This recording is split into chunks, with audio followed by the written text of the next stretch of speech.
वो ठंड के दिन थे। बरसात की तरह बर्फबारी हो रही थी। ऐसे में माही चील को बहुत भूख लग रही थी। बहुत भूख लगी है। ऐसे में अगर किसी छोटे पंछी का गोश्त मिल जाए तो मजा ही आ जाए। यूं लकड़ियों को जलाकर माही चील अपने पैरों को गर्म कर रही थी कि तभी बाजो चील जंगल से दो छोटे छोटे चिड़िया के बच्चों को पकड़कर घर ले आता है।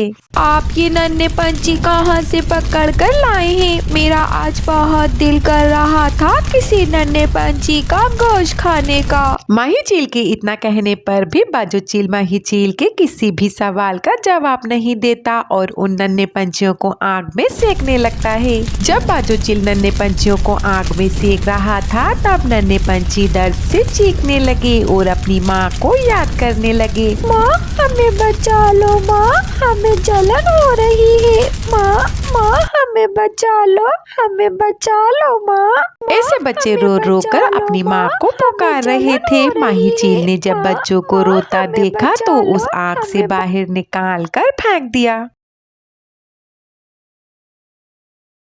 ये दोनों तो मेरी सहेली टोनी चिड़िया के बच्चे हैं। सच सच बताओ बाजो, तुमने मेरी दोस्त टोनी चिड़िया के साथ क्या किया है? मैं नहीं जानता ये तुम्हारी सहेली के बच्चे हैं। वैसे तो मैं तुम्हारी किसी भी सहेली को नहीं जानता। जब मैं रास्ते से घर आ रहा था तब मैंने देखा इनकी माँ ठंड से कांप रही थी।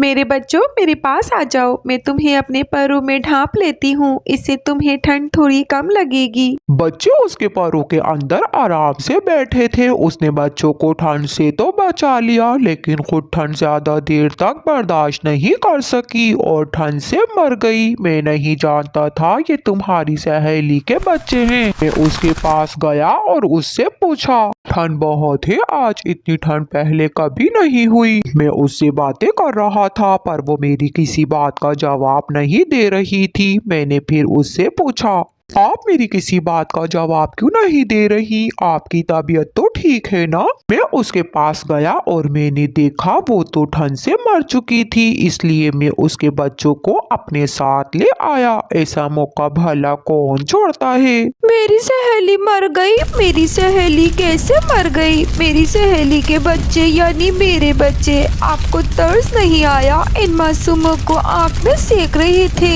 आप में रहम हो ना हो, मुझ में रहम है। मैं भी एक माँ हूँ और जानती हूँ कि मेरी सहेली के बच्चे यानी मेरे बच्चे, आज से मैं इन्हें अपने बच्चों की तरह पालूंगी। माही चील को अपनी सहेली के मरने का बहुत दुख था। वो रोए जा रही थी कि तभी बाजो चील माही चील से कहता है, हाँ हाँ ठीक है, चुप हो जाओ, अब रोना बंद करो। मैं इन्हें कुछ नहीं करूँगा। आज से हम इन्हें अपने बच्चों की तरह ही पालेंगे। शोहर के मान जाने पर वो बहुत खुश हुई और उसने टोनी चिड़िया के बच्चों को अपने पैरों में संभाल लिया। फिर अगली सुबह से माही चील अपने बच्चों के साथ साथ अपनी सहेली टोनी चिड़िया के बच्चों का भी ख्याल रखने लगी।